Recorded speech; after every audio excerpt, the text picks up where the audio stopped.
Hello everyone and welcome. Welcome to Arcana Indexed. Here, every week we are taking a deep dive into one piece of Unearthed Arcana released for Dungeons & Dragons 5.24. Usually we're going over a new subclass or maybe some spells, but true to form, as soon as I got my last episode ready, they dropped another Unearthed Arcana document, and this one has a lot of new content, including the new class, the Psion. So it might take a couple videos to cover it all. I'm going to start with the class features and leave the spells and subclasses for another video. But even just that is quite a bit. In order to get this video out in a reasonable time, it might be a little bit on the lighter side when it comes to editing.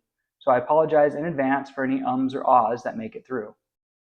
From the document, they describe the class as Psions wield magic and extraordinary power through the power of thought. They develop their minds as fonts of power that manifest spells and grow stronger over the course of their adventuring careers. The core traits table tell us the primary ability is intelligence. They get a d6 hit die, they are proficient in wisdom and intelligence saving throws, and they can choose 2 proficiencies from Arcana, Insight, Intimidation, Investigation, Medicine, Perception, or Persuasion. They get simple weapons and no armor training. This is all actually pretty similar to what wizards get to start with. Nothing in there really makes me excited or catches the eye, so let's get right into features. At level 1, we get Psionic Power, which says you harbor a wellspring of psionic energy within yourself. This energy is represented by your psionic energy dice. Your Psion level determines the die size and number of psionic energy dice you have, as shown in the energy dice column of the Psion features table. If you don't multi-class, you will always have 2 times your proficiency bonus in these dice, and they go from a d6 at level 1 to d8s at level 5, d10s at level 11, and d12s at level 17.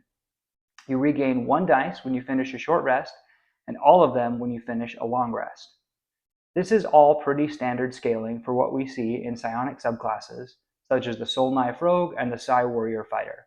Starting at first level, you get 2 abilities to use your psionic energy dice on. First up is Telekinetic Propel.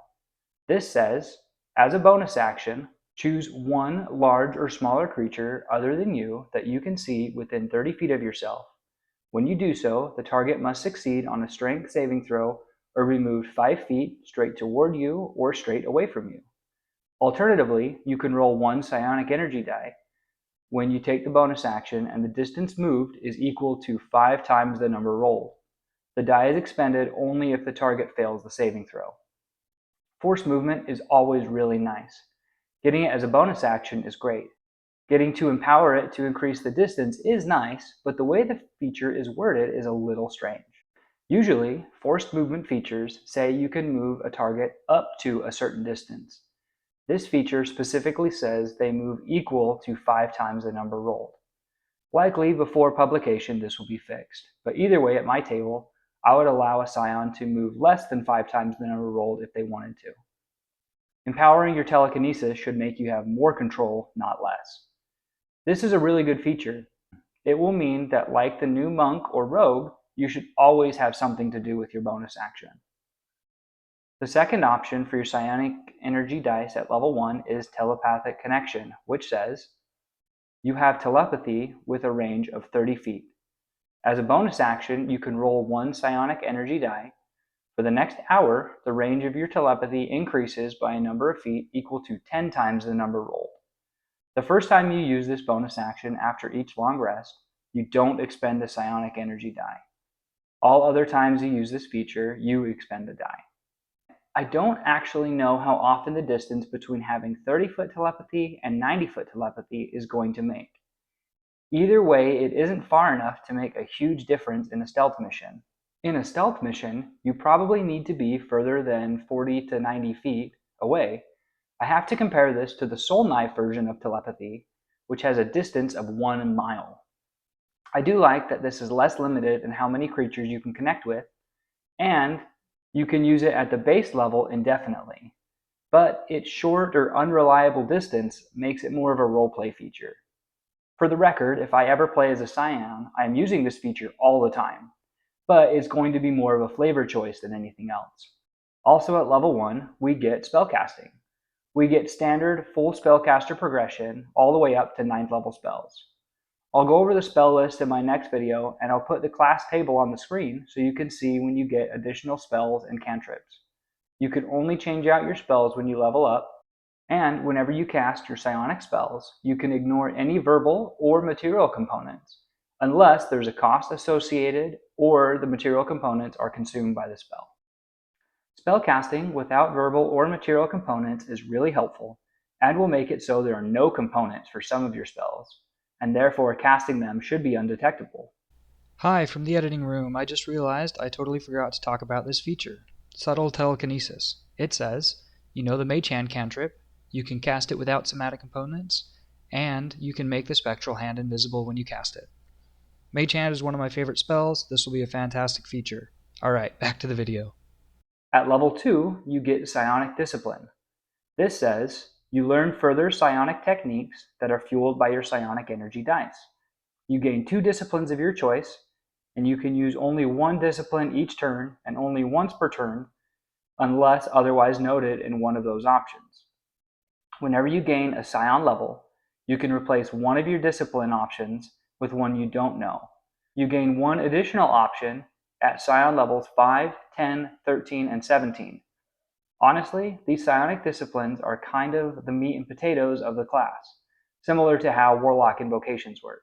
We'll go over the psionic disciplines a little bit later on. At level 3, you get your psionic subclass. In this document, you get 3 options: the metamorph, the psychonetic, and the telepath. We'll discuss these options in a second video.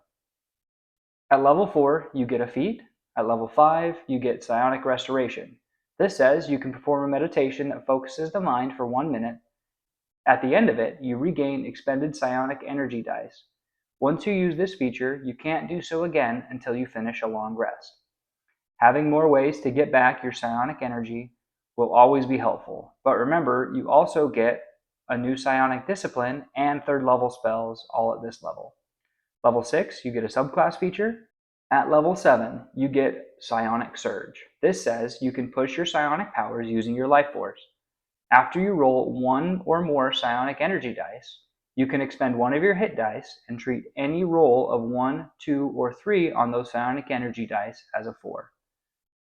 I like this feature. I like that we are getting more uses for hit dice in recent Unearthed Arcana releases, but I do wonder if this is going to lead to fewer short rests and more long rests, which does generally exacerbate the martial caster divide. So I'm not sure if it's really good for the game, but overall, it's a decent feature. I like consistency in my features, and this means that if you're using your psionic energy dice, you will always get a decent amount out of it. Level 8 is another feat. At level 9, you get an increase to your psionic energy dice and 5th level spells. At level 10, you get another psionic discipline and a subclass feature. Level 11, your psionic energy dice increases to a D10, and you get 6th level spells. And level 12, you get another feat.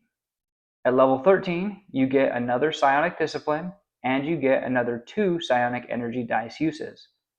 At level 14 is your final subclass feature. At level 15, all you get is 7th level spells. Level 16 is another feat. Level 17, you get your last psionic discipline, and your psionic energy dice increases to a D12, and you cap out at 12 uses of them. At level 18, you get Psionic Reserves, which says, when you roll initiative, you regain expended uses of psionic energy dice until you have 4, if you have fewer than that. A lot of classes that have a secondary resource pool like this get a feature similar to this. It's always good to have.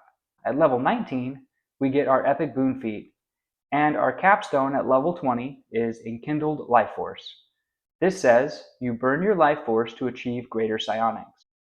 Once per turn, when you roll 1 or more psionic energy dice for a psion feature or psion discipline, you can expend 1 or 2 of your hit point die. For each hit point die expended, roll an additional psionic energy die and add the numbers rolled to the total. This roll does not expend the psionic energy die. Being able to empower your psionic energy in this way is really good. Pretty much every standard class feature gives us more uses or more potent uses of our psionic energy dice. But let's look at what we are spending those dice doing. Most of those options will come from our Psionic Disciplines. So let's take a look at those. We have 11 options here, so I'm just going to read each one out, then talk about it before moving on to the next option. First up, we have Biofeedback. When you cast a Psion spell from the Necromancy or Transmutation School, you can expend a number of psionic energy dice up to your intelligence modifier, roll them, and gain a number of temporary hit points equal to the total number rolled, plus your intelligence modifier minimum of 1. Temporary hit points are always helpful, but there are so many ways to get temporary hit points now, I'm not entirely sure if I want to use one of my limited psionic disciplines on this. But if you wanted to stack a consistent source of temp HP, you have the option of casting it along with the cantrips Message, Mending, or Prestidigitation. Next, Bolstering Precognition. When you cast the Psion spell from the Abjuration or Divination schools, you can expend 1 psionic energy die, roll the die, and choose a creature you can see within 60 feet, which can be yourself. Until the end of your next turn, the creature gains a bonus to the next d20 test it makes equal to the number rolled. This is a solid way to buff an ally or yourself. This is a really good candidate for using alongside Psionic Surge to get a minimum of +4. I'd probably use this when an ally has failed a saving throw and needs to succeed one in order to escape a bad condition. If you wanted to buff an ally's out of combat ability check, you can use this alongside the cantrips True Strike or Blade Ward. Next up, we have Destructive Thoughts. When you cast a Psion spell from the Conjuration or Evocation school that forces a creature you could see to make a saving throw against the spell, you can expend a number of psionic energy dice up to your intelligence modifier and roll them. The creature takes psychic damage equal to the total number rolled plus your intelligence modifier, regardless of the result of the saving throw. This is a decent way to boost your damage output, but Psions don't actually get a lot of evocation or conjuration spells that require saving throws, so it may not be as good as you think. Devilish Tongue. When you take the influence action, you can roll 1 psionic energy die and add the number rolled to the ability check. If this causes you to succeed on the ability check, the die is expended. This is a good way to boost your charisma checks, but I'm not sure it will be enough to push you into being a good face of the party. But it will help out when those checks inevitably come up. Next, we have Expanded Awareness. When you take the search action, you can roll 1 psionic energy die and add the number rolled to the ability check. If this causes you to succeed on the ability check, the die is expended. Again, these checks will come up, but I'm not sure this is something that really gets me excited. Id Insinuation. When you cast a Psion spell from the Enchantment or Illusion school that forces a creature to make a saving throw, you can expend 1 psionic energy die and roll it. One target of the spell you can see subtracts half the number rolled, round up, from its saving throw against the spell. This is a solid option.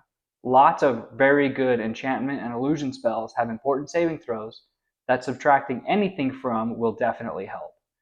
Fear and Hypnotic Pattern are prime examples of using this to make sure important enemies fail their saves on these spells. Inerrant Aim. When you make an attack roll against a creature and miss, you can roll 1 psionic energy die and add the number rolled to the attack roll. If this causes the attack to hit, the die is expended. I would also definitely consider this option. Getting to reliably add to your hit chance is always good. Observant Mind. When you take the study action, you can roll 1 psionic energy die and add the number rolled to the ability check. If this causes you to succeed on the ability check, the die is expended. This is similar to the other options, Expanded Awareness and Devilish Tongue, and it really doesn't get me excited. Psionic Backlash. Immediately after a creature you see hits you with an attack roll, you can take a reaction to expend 1 psionic energy die, roll it, and reduce the damage you take from the attack equal to 2 times the number rolled plus your intelligence modifier. In addition, you can force the attacker to make a wisdom saving throw. On a failed save, the target takes psychic damage equal to the amount of damage you reduced. This is like a mini hellish rebuke. It's a solid option and a good way to weaponize your reaction, but as we get into spellcasting, you may find your reaction is spoken for most rounds. Psionic Guards. At the start of your turn, you can expend 1 psionic energy die, and until the start of your next turn, you have immunity to the charmed and frightened conditions and advantage on intelligence saving throws. If you are charmed or frightened when you use this, the condition ends on you. When you use psionic guards, you can use a different psionic discipline this turn as well. This is a cool feature. It doesn't take your action, so you should always be able to use it, even if you are mind controlled. It's situational, but if you are seeing a lot of that in your campaign, this would be a very good option. Sharpened Mind. At the start of your turn, you can expend 1 psionic energy die to hone your destructive psionics. Roll the die and record the number rolled. You gain the following benefits for 1 minute or until you have the incapacitated condition. Bypassing psionics. Damage from your weapon attacks, psion spells, and psion features ignores resistance to psychic damage. Attack mode. Once per turn, when you deal psychic damage to 1 or more creatures, you can replace the number rolled on one of those damage die with the number recorded when you activated this psionic discipline. When you use Sharpened Mind, you can also use a different psionic discipline this turn. This is another decent option. A lot of the features here deal psychic damage, and it's not the most rarely resisted damage type, but it does come up. It's important to remember that there are a solid number of monsters that are immune to psychic damage, and this won't have an impact on those. Overall, there are some really good options here. The options that give you bonuses in addition to casting spells of certain schools will also really depend on what kind of spells you want to be casting here. All told, this is a great class, and it would be a fun addition to any table. I like having another intelligence-based full caster, and I like that they have options to be okay as a party face, but I do think they are a slightly more complicated class. Some of the options presented are definitely weaker than others, meaning if you want to use this class, you should be very careful in selecting which options you use. But there's nothing in any of these features I can see in my initial overview that will break or be bad for your game. I will get more into the subclasses and spells in my next video. If you enjoyed this content, please consider subscribing to the channel and liking the video. And if I missed anything that you caught, let me know in the comments below. Thank you so much, and until next time.